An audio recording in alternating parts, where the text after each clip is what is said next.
Hello, friends, and welcome back to another episode of Mark My Brain.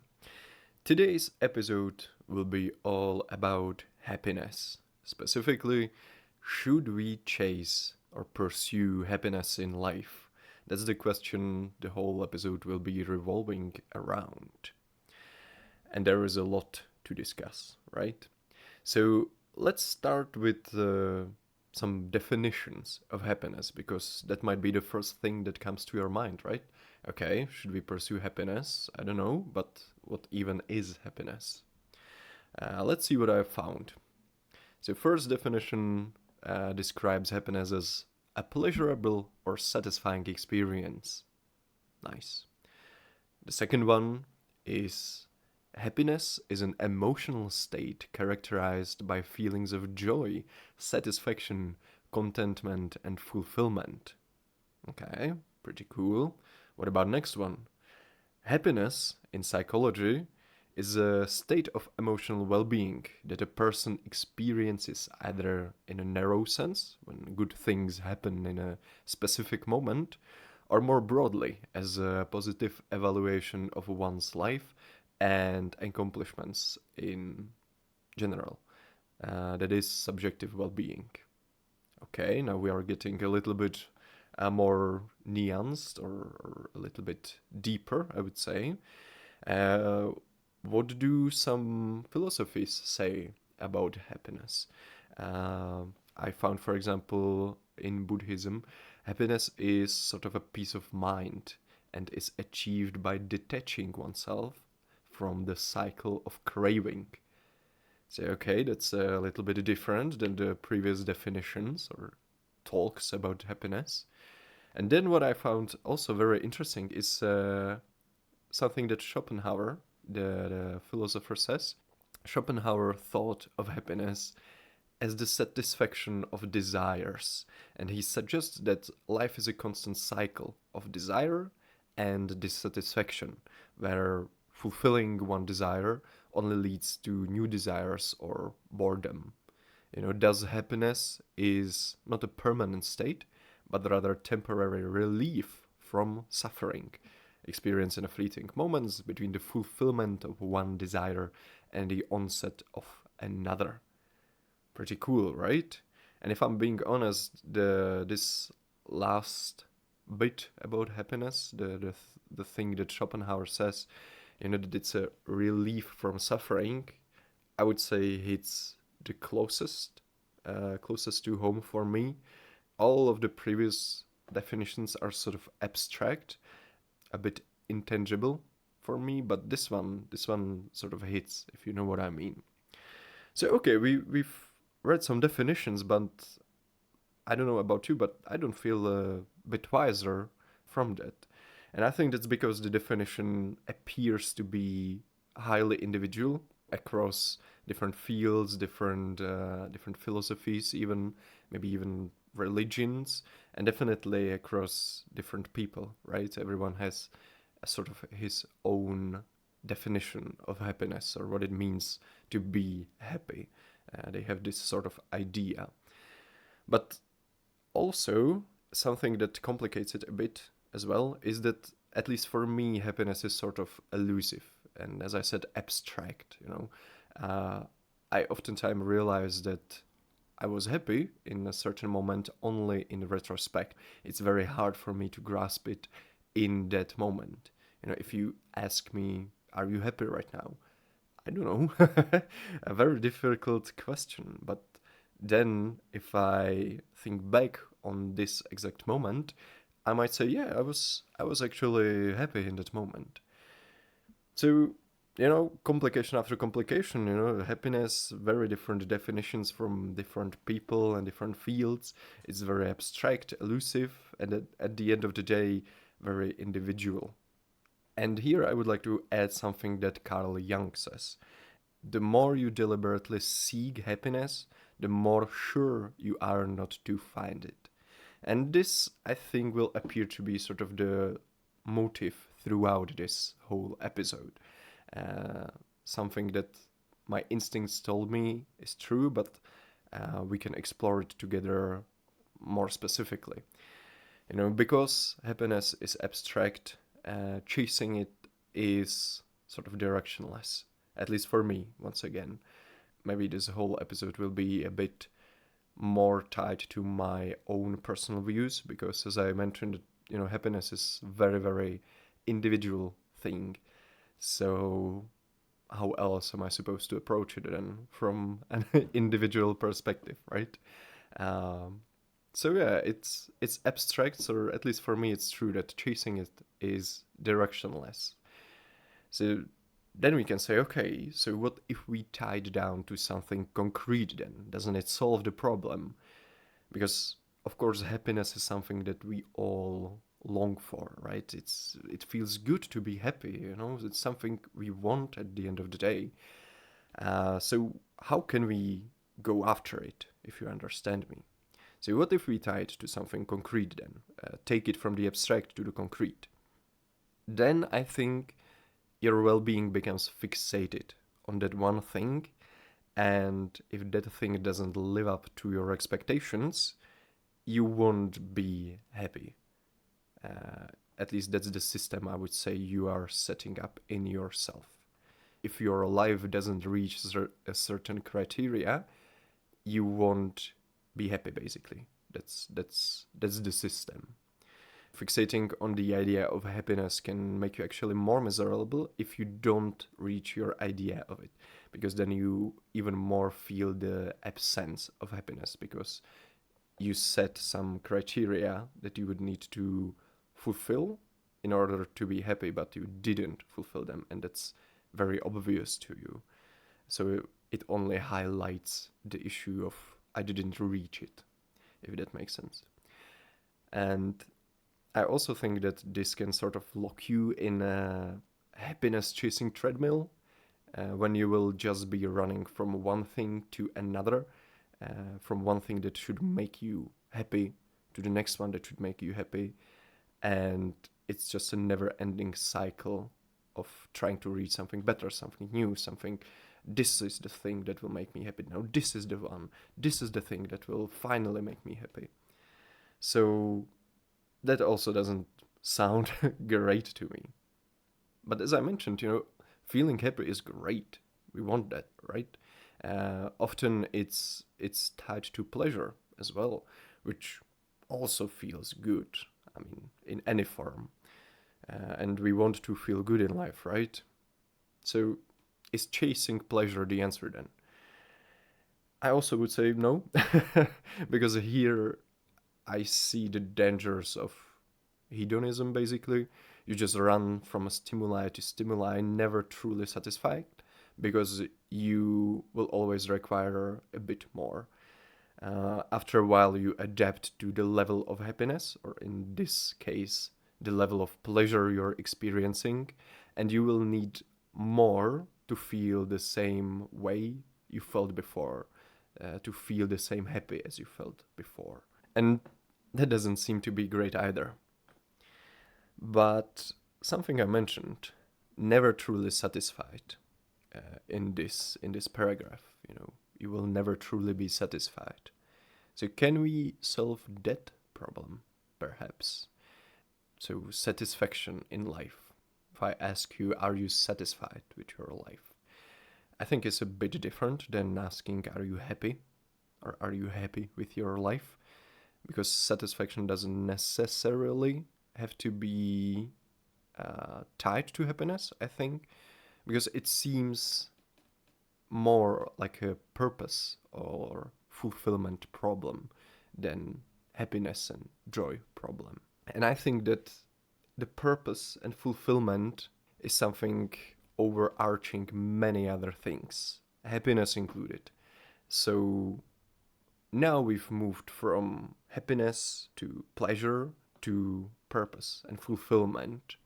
And I think we are getting sort of closer to what should we seek in life or actively pursue in life.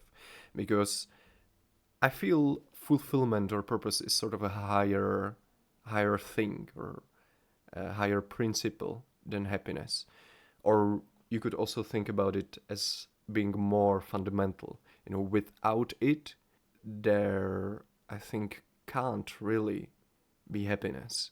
My instinct is to say that you can be fulfilled without being happy, but you can't truly be happy without at least some sense of fulfillment, if that makes sense. I will try to give you an example.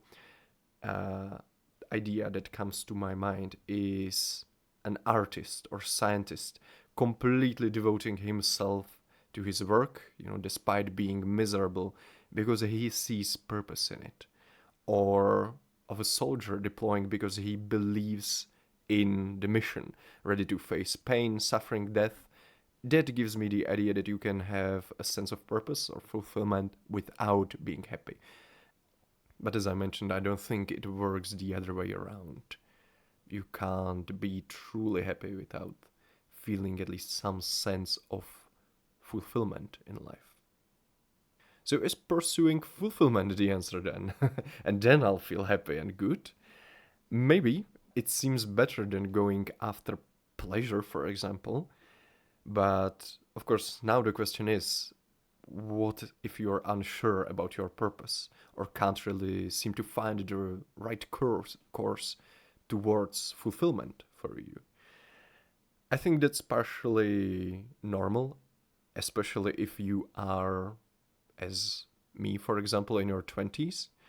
And what I've found to be a great indicator that can help you with this is excitement, sort of tuning in to finding excitement in life. Find what makes you feel excited about doing, if it's ambitions, chasing dreams, individual activities, and go for that. Because for me, for example, excitement is something I can grasp much more firmly than the idea of happiness or even the idea of fulfillment or purpose.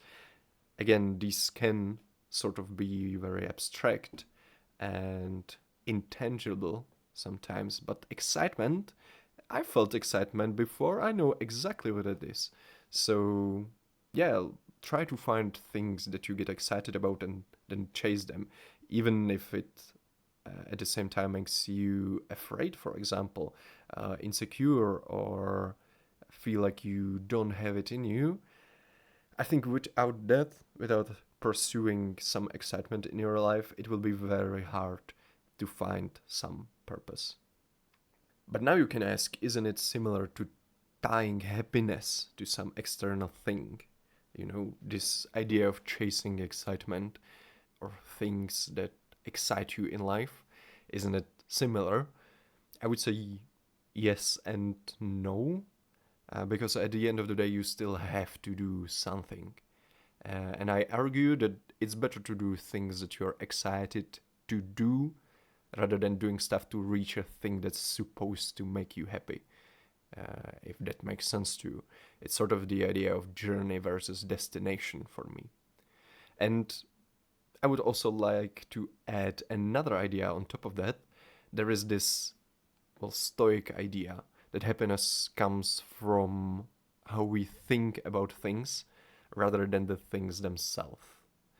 And an example I can give you is travel, because someone loves it, gets super excited about traveling, on going on vacation, is full of energy, enjoying himself every minute of their vacation, and someone hates travel.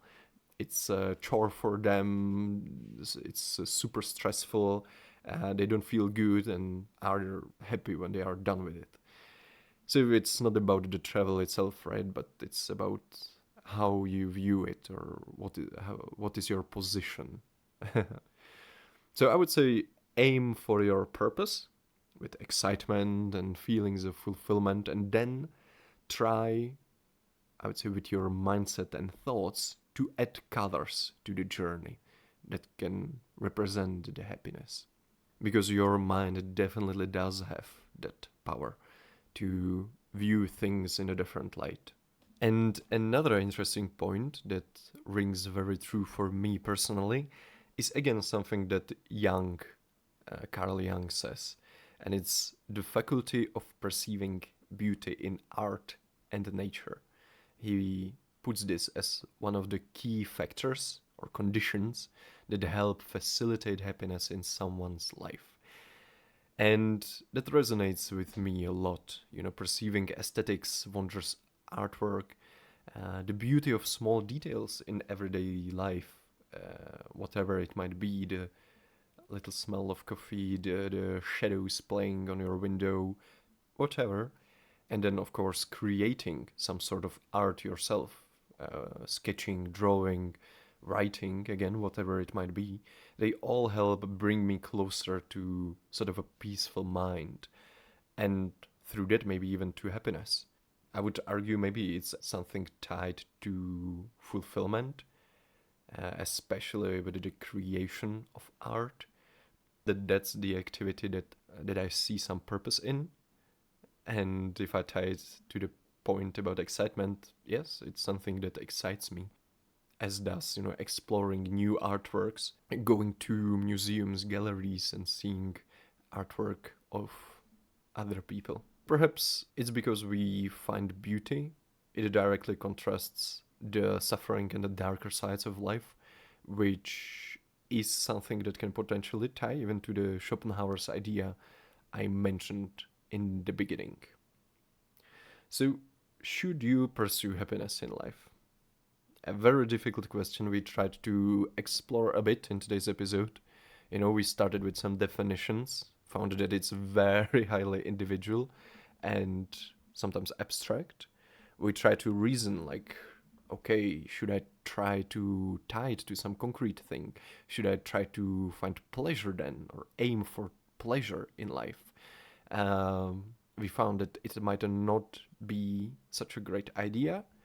Then we turned our attention to fulfillment and sort of purpose in life. And that sounded a little bit better. So we try to explore ways how we can fine tune ourselves to find this thing in life, this fulfillment and purpose. And one of the key takeaways I would like you to take away from this episode is finding excitement in life, which I think is very crucial to then creating some purpose for yourself, and again, maybe finding even happiness. And that's basically it. So if I should answer that question, the question that we asked in the beginning and now in the end, should you pursue happiness in life? I would say no, or at least not directly. Because I think if you try to pursue it or chase it directly, you will hardly find it. Rather, I would again advise you to turn your attention to other things, things that excite you, things that you find some purpose in. And then I think if you look back on those activities, those moments, experiences, you will find that you were actually happy and that you are living a happy life. And the difference between chasing or pursuing happiness and pursuing excitement, for example, is for me, firstly, in that excitement is something that I can grasp much more firmly than happiness. Happiness is sort of an abstract label, again, at least for me. So, in that sense, if I focus on pursuing things that excite me, it becomes much more real. The direction becomes much more clear, I would say, than just aiming at happiness. And another problem with aiming at happiness is something we have demonstrated in this episode, and that you can easily get sort of locked in a cycle of chasing a new thing, a new thing, and new thing. Again, because it can be so abstract that you get attached to the wrong things, you fixate on the wrong activities, and it then becomes much harder to even find the true happiness you wish for. So, because of that, I think aiming at excitement or purpose that can then facilitate happiness is more practical and sort of more real than aiming or pursuing happiness itself, if it makes sense. And that's, I think, the end of today's episode. I hope you enjoyed it. Good luck with finding excitement and fulfillment and happiness in life. Good luck to you all, and hear you next time. Bye.